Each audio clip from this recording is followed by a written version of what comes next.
Malachi 1:11, For from the rising of the sun to the going down of the same, my name is great among the Gentiles, and in every place incense is offered up unto my name, and a pure offering, saith the Lord of hosts.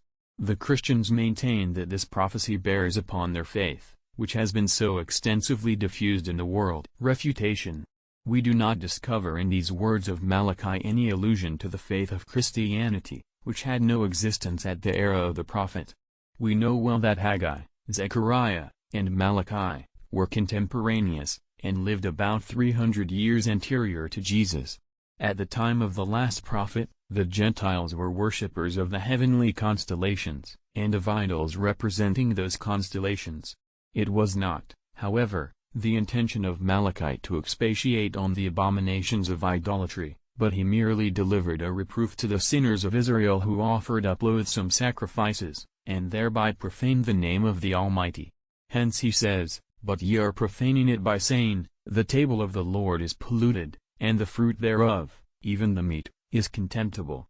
Subsequently the prophet reproaches the people, and says, And ye bring an offering which has been stolen, and the lame and the sick. Whoever reads with attention to the lesson of the prophet, will find that he rebukes the Israelites for their having acted worse in their sacrifices to God, than the Gentiles toward their idols. In this reproof he accords with Ezekiel 5:7, And ye have not dealt in the fashion of the Gentiles that are around you. While the Israelites neglected to imitate what was laudable in the worship of the Gentiles, they blindly followed their reprehensible practices, and, therefore, Ezekiel blames his people by saying, In my statutes ye have not walked, and after my judgments ye have not acted, but ye have acted after the customs of the Gentiles that are around you. And in every place incense is offered up unto my name. Hereby a comparison is made between the sordidness in the sacrifices of the Israelites and the greater liberality of the idolaters in their offerings to their false gods. For if the latter had been asked to whom they paid those tokens of reverence, they would have answered, To a divine power that governs the destinies of mankind, and, therefore, they were filled with awe and devotion, in spite of all their errors. But although those Gentiles had not a pure and an elevated idea of the Supreme Being, they were able to act agreeably to his revealed will, and, therefore, the prophet was justified in declaring in the name of the Lord, For my name is great among the Gentiles.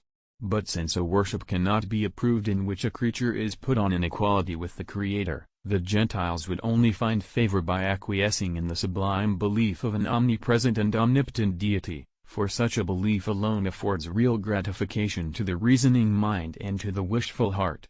Hence Malachi 3:4 goes on to say, And the sacrifices of Judah and Jerusalem shall be pleasant unto the Lord as in the days of old, and in former years.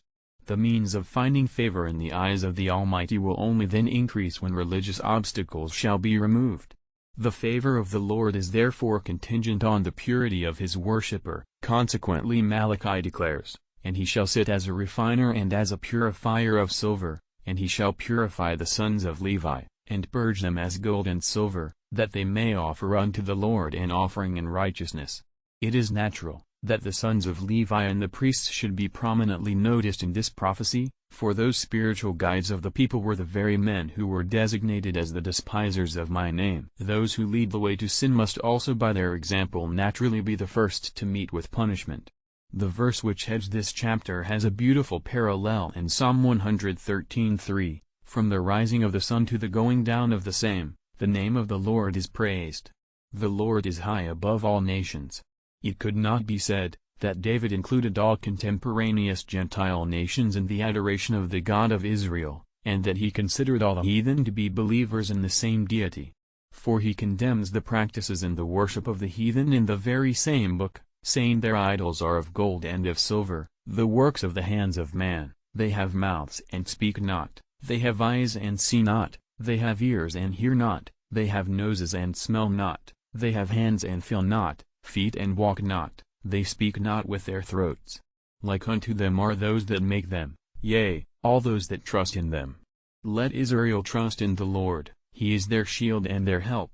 Nearly the same terms are used in Psalm 135:15-18.